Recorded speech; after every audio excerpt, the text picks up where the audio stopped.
Bismillahirrahmanirrahim. Assalamualaikum warahmatullahi wabarakatuh. Alhamdulillahi rabbil alamin. Wassalatu wassalamu ala rasulillahil karim. Nabiyyina Muhammadinil amin. Sayyidina wa maulana rahmatan lil alamin. Wa ala alihi wa sahbihi wa dhurriyyatihi wa ummatihi ila yaumiddin. Amma ba'd. فيا أحباب الله وأحباب رسوله صلى الله عليه وسلم أوصي نفسي وإياكم بتقوى الله فقد فاز المتقون فلا تموتن إلا وأنتم مسلمون فقال تعالى يا أيها الذين آمنوا اتقوا الله حق تقاته ولا تموتن إلا وأنتم مسلمون. Yang kami hormati dan semoga dengan penghormatan kecil ini menghadirkan anugerah besar berupa kemuliaan di sisi Allah Subhanahu wa taala. Pertama, kepada para ulama, masyayikh, habaib, asatidzah yang terhubung melalui kajian peringatan Isra Mi'raj 1443 Hijrah ini.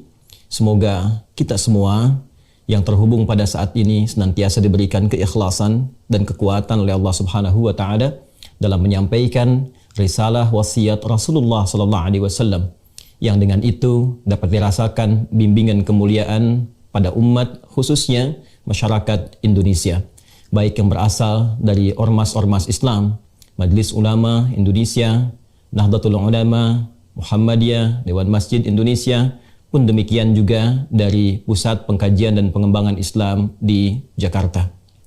Hadirin sekalian, Bapak Ibu yang kami muliakan, ada 3 poin penting terkait dengan peristiwa Isra dan Mi'raj. Yang ketiganya menjadi catatan krusial yang bahkan didokumentasikan oleh para ulama, dari ulama klasik sampai dengan yang kontemporer. Bahkan seorang mufassir besar kenamaan asal Mesir yang sangat populer dikenal dengan Syekh Muhammad Mutawalli Asy-Sya'rawi, bukan hanya dalam kitab sirah yang beliau hadirkan, As-Sirah An-Nabawiyah, tapi bahkan menuliskan satu kitab khusus untuk bisa menampilkan 3 poin penting ini terkait dengan peristiwa Isra dan Mi'raj. Bukan hanya ulama tafsir, bahkan kita akan dapati para pakar hadis pun tidak ketinggalan, bukan hanya menghadirkan hadis-hadis sahih yang tercantum dalam Sahih Al-Bukhari, Sahih Muslim, bahkan Al-Imam At-Tabrani bukan hanya dalam kitab Al-Mu'jam Al-Kabirnya, tapi dalam kitab Ad-Du'a mendokumentasikan bagian-bagian penting dari perjalanan peristiwa Isra Mi'raj ini yang diharapkan menjadi panduan berkehidupan bagi seluruh kita umat Islam khususnya, atau bahkan inspirasi bagi manusia pada umumnya, bagaimana menghadapi situasi-situasi krusial dalam kehidupan, bagaimana cara mendekat kepada Allah Subhanahu wa taala, dan bagian terakhir berinteraksi secara utuh dan paripurna dalam berkehidupan sampai kembali kepada Allah Subhanahu wa taala. 3 bagian ini yang kita akan coba batasi dalam tausiah singkat di kesempatan kali ini, dan semoga Allah memberikan kemudahan dalam menyampaikan, memahami, dan mengamalkan apa yang telah kita pelajari nanti. Para hadirin sekalian, dan mohon izin kepada para ulama, tidak bermaksud untuk menggurui, namun menghadirkan kembali apa yang guru-guru telah kita ajarkan kepada kita semua. Peristiwa Isra Mi'raj bagian pertama diawali pada tahun ke-10 dari kenabian Rasulullah sallallahu alaihi wasallam, bukan ke-10 Hijrah, tapi 10 kenabian dari Rasulullah sallallahu alaihi wasallam saat dilantik menjadi nabi dan rasul. Diawali di bulan Ramadan saat wafatnya Sayyidah Khadijah radhiyallahu taala anha. Pun demikian wafatnya paman Nabi tercinta Abu Talib. Wafat paman dan istri tercinta ini yang sejatinya sudah dipahami dan diketahui oleh kita semua bahwa keduanya adalah tameng terdekat Rasulullah SAW dalam berdakwah. Bagaimana ketika Nabi menghadapi berbagai tantangan yang ada di masyarakat Mekah pada umumnya di masa itu, Fatrah Makkiyah, maka pamannya Abu Talib adalah orang pertama yang maju membela Nabi, yang datang untuk memberikan penjelasan-penjelasan yang melindungi keadaan Rasulullah SAW, baik dakwahnya pun demikian keadaan fisik Nabi yang dimungkinkan tersakiti pada masa itu. Bila pun ada kesulitan di luar ketika menyampaikan risalah, maka pulang ke rumah. Di rumah pun Nabi SAW mendapatkan pencerahan, perlindungan yang menenteramkan, rasa kasih yang mendamaikan. Bukan hanya dari keadaan di luar yang mendapatkan, boleh jadi intimidasi, serangan-serangan, persekusi, tapi bahkan tatkala mendapati awal perjumpaan dengan malaikat Jibril alaihi salam saat menerima puncak wahyu itu, maka Sayyidah Khadijah adalah sosok yang paling menenangkan, yang paling mendamaikan, yang paling menguatkan. Jadi di luar ketika Nabi mendapatkan gangguan, ada tameng dari pamannya Abu Talib, dan di dalam rumah ketika membawa kegelisahan, ada pendamai yang menenteramkan, yang berwujud sosok istri yang paling dicintai, yaitu Sayyidah Khadijah radhiyallahu ta'ala anha. Di waktu yang bersamaan, tahun ke-10 Hijrah itu, keduanya wafat di tahun yang sama, kembali kepada Allah Subhanahu wa Ta'ala.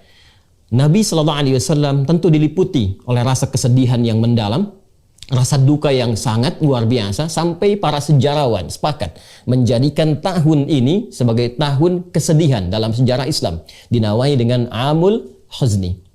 Dalam keadaan demikian, maka Nabi menghadapi satu realita. Di luar yang tadinya ada pembela, ada perisai, ketika hilang perisai itu, maka cacian, intimidasi, persekusi dirasakan langsung oleh Nabi SAW tanpa sekat dalam menyampaikan risalah dakwah itu. Pulang ke rumah pun, yang biasanya ada yang menenteramkan, yang memberikan kedamaian, yang memberikan kekuatan dengan kata-kata yang meneduhkan itu, sekarang tidak didapati lagi. Maka Nabi melihat ada peluang harapan di suku terhormat di luar wilayah Mekah Al-Mukarramah, sekitar 100 km. Beliau mencoba untuk menempuh perjalanan ke satu wilayah yang dikenal dengan nama Taif, masuk wilayah Hijaz. Mekah Al-Madinah 400 kilo jaraknya dari Mekah, kemudian Taif 100 km jaraknya dari kota Mekah Al-Mukarramah. Beliau berharap ada satu suku yang terhormat bernama Bani Thaqif, yang diharapkan bila di Mekah ditolak, maka penduduk Taif khususnya dari Bani Thaqif bisa menerima dakwah Rasulullah SAW, bisa menjadi penopang, pemberi kekuatan, pemberi perlindungan dari risalah dakwah yang tengah beliau jalankan. Lalu diajaklah kemudian menyertai anak angkat beliau pada masa itu, yaitu Zaid bin Harithah, untuk menemani risalah dakwah Nabi SAW keluar sementara waktu dari Mekah, menghindari konflik sosial yang bahkan serangan-serangan muncul pada masa itu, dan berangkatlah berjalan kaki. Kita garis bawahi, berjalan kaki 100 km ke wilayah Taif. Namun apa yang terjadi? Ternyata Masya Allah, ketika sampai di Taif, harapan yang membumbung tinggi itu, yang diharapkan dakwah bisa disambut dengan ketenangan, kenyamanan, penerimaan yang baik, tapi ternyata asa yang dihadirkan tidak sesuai dengan kenyataan yang dihadapi, realita yang muncul. Ternyata alih-alih penduduk Taif, khususnya Bani Thaqif yang diharapkan datang menyambut dengan kehormatan, ternyata mereka merespon dengan tindakan-tindakan yang bukan hanya mengecewakan, tapi bahkan menyakiti. Bila di Mekah Nabi mendapatkan perlakuan dari caci maki, lemparan kata-kata yang kotor, maka di Taif bahkan lemparan kata itu bukan hanya berubah menjadi makian, tapi juga lemparan sesungguhnya berupa bebatuan. Betapa Nabi SAW mengalami situasi yang menyakitkan, ya, bukan hanya kepada batin kalau kita tarik kepada situasi kita saat ini, tapi kaki beliau terluka. Zaid bin Harithah menjadi tameng sampai kepala bagian belakangnya pun kemudian terluka. Dan keduanya memutuskan untuk mundur sejenak, beristirahat di satu kebun kurma milik dua anak dari seorang bernama Rabi'ah. Dan disinilah kisah dan hikmah bermula, pengantar pada peristiwa pertama yang mengantarkan pada Isra dan Mi'raj. Ketika beliau sedang istirahat itu, maka malaikat Jibril diperintahkan oleh Allah Subhanahu wa Ta'ala untuk menyampaikan pesan kepada malaikat penjaga bukit di Taif itu. Mintakan kepada Muhammad sallallahu alaihi wasallam, Sayyiduna Rasulullah, mintakan apapun yang diminta, taati. Di sini titik pembelajaran yang penting untuk kita semua, Bapak dan Ibu sekalian. Seperti telah kita ketahui, ketika sampai malaikat penjaga bukit itu dan menyampaikan, ya Rasulullah Muhammad sallallahu alaihi wasallam, apa yang engkau perintahkan, aku taati. Sekiranya engkau perintahkan aku saat ini untuk mengangkat bukit di Taif ini dan menimpakan kepada penduduk yang telah menyakitimu, maka seketika aku akan lakukan. Maka mari kita lihat bagaimana jawaban Rasulullah SAW di bagian pertama pembahasan tentang Isra Mi'raj ini, yang jawaban inilah kemudian didokumentasikan secara lengkap oleh Al-Imam At-Tabrani dalam kitabnya Ad-Du'a, pun dikuatkan dalam kitab Mu'jamnya. Dan ini bagian terpenting yang mengantarkan pada peristiwa Isra dan Mi'raj. Apa jawaban Nabi? Nabi mengatakan, "La, jangan lakukan.